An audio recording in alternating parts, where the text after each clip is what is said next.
This is the Angel of Death, John Rare. This is my very own documentary. Right here next to me, my old tag team partner with the new religion, Talon. This is going to be a DVD highlighting my early career before I ever made it big here in the indie circuit. So first we'd like to start off with the backyard career. A lot of backyard people don't like to highlight their backyard career, but I'm going to because this is what got us noticed, got us a lot of calls. I started in a little town called Pittsburgh, Illinois. That's actually in Illinois. But me and my buddy was Randy Fetchler, I don't even remember what his last name is, but RJ. We'll just call him RJ. We were having an idea to do backyard wrestling. The parents really didn't approve of it, so we decided to do a hardcore basketball match. And apparently they approved of that. So we got 2 hardcore basketball matches out of the way, and eventually they let us do a wrestling match. This was back in 2000, March 25th. And I came out to some mediocre music, so did he. We had some fun, but I remember climbing on the barn, climbing on some high stuff, but the barn was the highest thing, and so my mom was like, "Junior, get off that barn!" So I jumped off the barn, literally, onto RJ. Could have broken my leg easy there, because it was a good 15, 20-foot barn, and that became a habit for me to be jumping off the barn all the time. And I backyard wrestled in Illinois from 2000 to 2006. Or actually 2005. We moved down here to Alabama in 2005. And in 2006, I met up with a guy named Mike Norris and his brother Jason Norris, and they were doing a backyard match, so I came over to film it. And eventually that match led to introducing Blake Allison, who is known as Goose, who eventually went on to wrestle for GCW and multiple other organizations. That brought in Big James, which went by Mayhem. Another guy we would like to call Lamo, and Pyro. A huge amount of us went pro after we got trained eventually, but then we moved to a new location in Moody, Alabama. Actually, it was Leeds, Alabama. And we started getting huge there. We would have 10, 20 wrestlers coming out there, backyard wrestlers, and eventually we started getting crowds out there. Talon got introduced to us through, I think it was Blake himself introduced you to us. Well, you and him both approached me at work. At work. Yeah, we did. We approached you at work and we were like, "What are you doing this weekend?" "Nothing." I'm like, "You want to go backyard wrestling?" And you were in for it. I remember the first time you came over to one of our parties, you were scared. Yeah. It was a little different than the norm. It was. You got introduced pretty quick and you were real talented. You got pushed quicker than anybody else ever did in the backyard except maybe Phil Payne, a.k.a. Trey Tarleton. And you won the title really quick, actually. You won it before Mike Norris did. Really made Mike Norris mad. And you were one of the main instigators, you and Goose, for the MYK Screwjob. Oh, good days. So for the first time on camera, I'm going to admit I knew about it, Mike. My bad. Sorry, Mike. But this all led to a guy named Terry Teague calling from the Mud Tavern, and Terry's gay. But he called us up and said that he's seen our footage online. I went by a character called Thumbtack Jack, and at the time I didn't know there was a pro wrestler named that at the time. And when I found that out, I did change my name to Mad Jack. But we got introduced up at the Mud Tavern. We were in a group of about 5 guys, I would say. Me, you, Big James, that other really big guy, I can't remember his name, and there was another small guy. And we all went through hell on training. All of us had to take like 5 or 6 chops from each other before we ever could get in the ring. Big James chopped you in the throat. Big James chopped me in the throat instead of the chest. Good one, Big James. And we ended up going to the Mud Tavern that night, expecting to wrestle. Me and you was expecting to wrestle because we had backyard training at the time, and we had to pay, of course, for the training, pay to get in, and they said we were going to have a match and get paid that night. We didn't get our match, and we obviously didn't get paid. And I remember Wild Bill Hickok was the old man there watching us. Yeah. And he liked us, but we still just didn't get to do it. I know they literally beat the hell out of us that night. Hell after the show. Yeah, after the show, they got us back in the ring. We trained again. They beat the hell out of us. The one thing I learned that day was tuck your neck, tuck your chin. You got to do that because I was fucked up. Me and you were driving back from Coleman, and both of us was like, "You want to do this next week?" And both of us like, "Fuck no." Yeah. And that was our first glimpse into the pro atmosphere.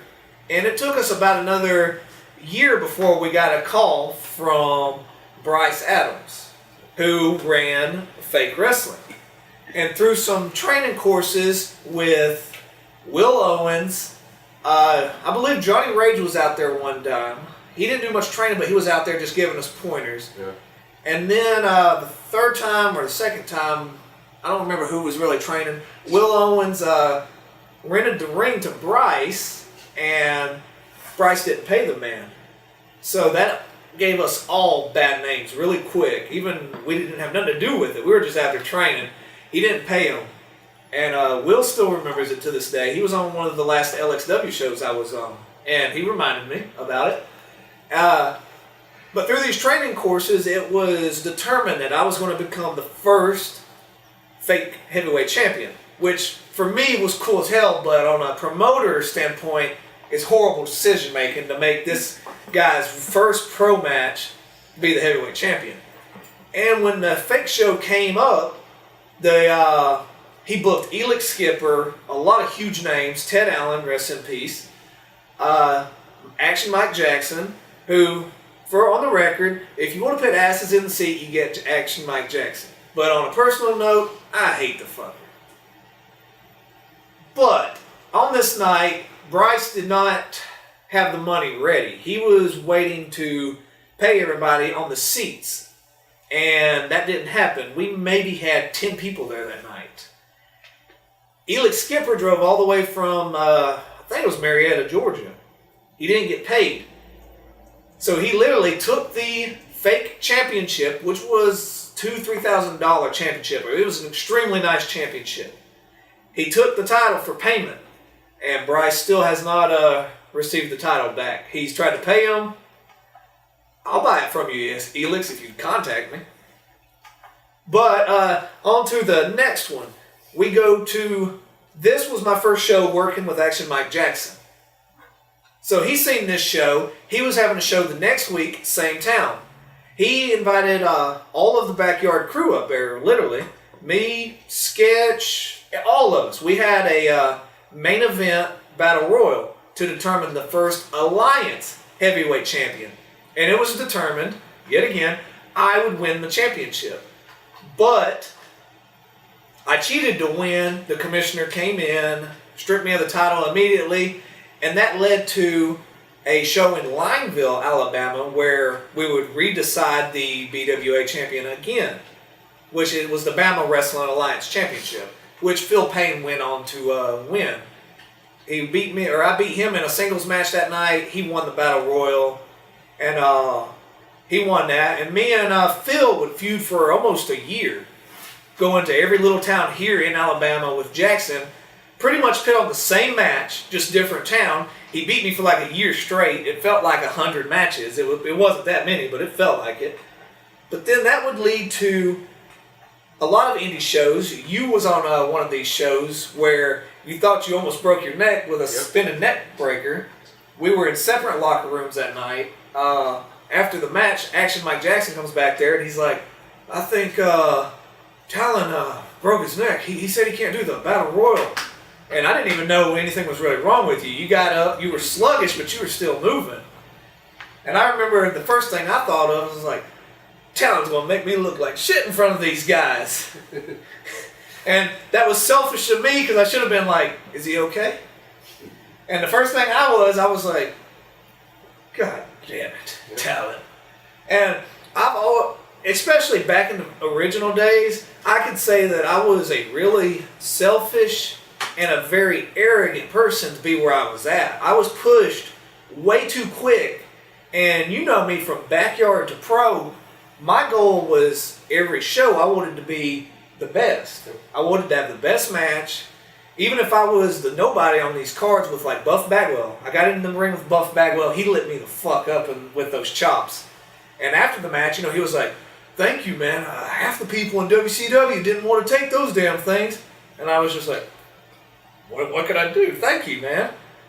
And then Bull Buchanan, got in there with him, and Bull is so freaking huge. If you've never seen Bull Buchanan's hands, he'll wrap them around your head, literally. And ask One Man Crew that. Shoot. Watch it online. The One Man Crew, Bull Buchanan shoot. I was there. But after that, we toured a lot. Me and you actually had a show where we were going to deliver a ring to Georgia for Peach State Wrestling.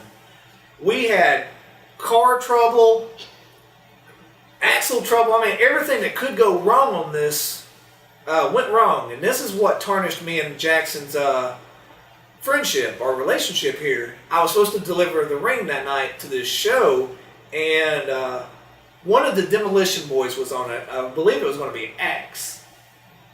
I think it was Axe.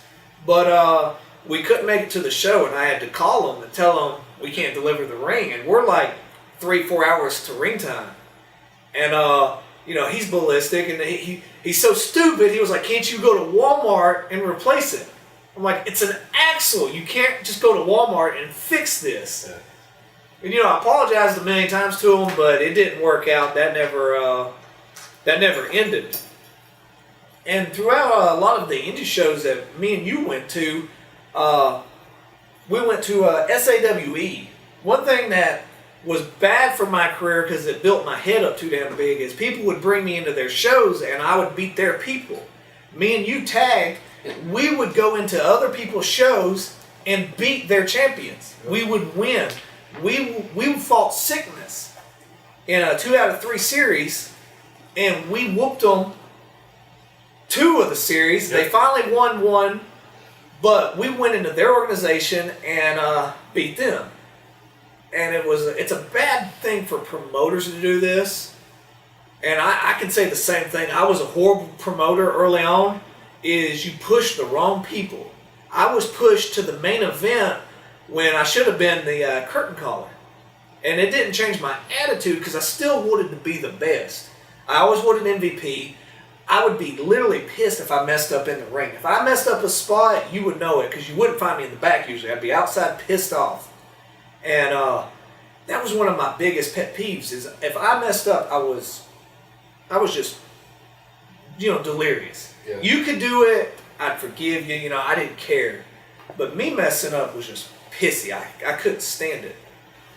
Me and you got the opportunity to curtain call one of the biggest deathmatch tournaments in the South, Carnage Cup. Carnage Cup 5, me and you were going to face each other. We had some weapons laid out. I was going to take most of them, because you really didn't do death matches. You got into them a little bit, but we really didn't have a lot planned, but we were going to fucking do it. We were going to do it. It's a good match. And then Kevin Brandon, the owner of IWA Deep South, I've said this on another DVD, but he came to us, I don't have the room, man. There's not enough time. So we were pissed. I was absolutely pissed. And despite what everyone thinks, me and Kevin haven't always been friends. Our relationship started pretty shitty, because Carnage Cup 5, that literally pissed me off. My ring almost didn't make it there because of the rain. We didn't get to wrestle. We had fun as hell, though, that night. I remember our voices being gone by the end of the night. We had fun. But 1 year later, Carnage Cup 6, I was booked on Wrestle Birmingham. They asked me to come do Carnage Cup 6. I couldn't. I was supposed to wrestle Brad Armstrong that night. Brad Armstrong no-showed, because he didn't want to work for Linda Marks, who shorted me money that night. But I ended up wrestling Ted Allen, which was a good highlight of my career. Really enjoyed that. Hated the match afterwards, because I thought I did shitty. But I was a Vega gimmick. And another thing, a lot of people don't know, they were like, where did John Muir come from real quick? I did the Vega gimmick for probably about 2 years with Jackson, wrestling in Georgia, Alabama. And the Vega gimmick got over real well. Jackson was going to put me over as the Southern Junior Heavyweight Champion, but he never did. And I call him a hypocrite on this because he was one of the first people who kind of brought me down when he said, these titles don't mean nothing to me anymore. That's what Jackson said. That title means everything to me. I worked my ass off for this. I worked my ass off for the LXW Championship. And for a veteran to tell me those championships aren't worth shit really pissed me off. He said he was there for the money. I've worked free shows. I couldn't tell you how many times. ACW. There's 5 ACWs, but we wrestled for a damn hot dog at ACW while a guy outside was giving a blowjob to get on the damn show. Foster. Don't shoot on me for that, but you got to earn your place in these shows, and for people to say this stuff don't mean nothing, this trophy means the world to me. Almost killed me getting the damn trophy, and that really downed my spirits. But Jackson did help me out. He helped get me up to the level where I needed to be. And then here soon, we got another call from Kevin saying IWA Deep South was having another show called Southern Discomfort. And I agreed to it. Big James gave me the booking, actually. Big James said, Kevin wants you. I didn't have nothing going on that weekend, so I agreed to it. So my backyard career from 2000 to 2008 was most of my training. I did other training, but us doing that every Saturday, Sunday, some of those Thursday night shows that we did literally, I know I did 1,000 matches. I've literally got the records at the house. I know I did 1,000 some damn matches. Me and you did the Inferno match. I remember catching you on fire for the first time. That was interesting. And you actually started the whole Jason mask that I wear. You were Jason Jr. for years. You actually did Jason Jr. in pro shows as well. But I ended up wearing that hockey mask. I wore it out there because you were out there during Carnage Cup. And this is a personal question. Will you ever clean up a Carnage Cup again? No, I will never.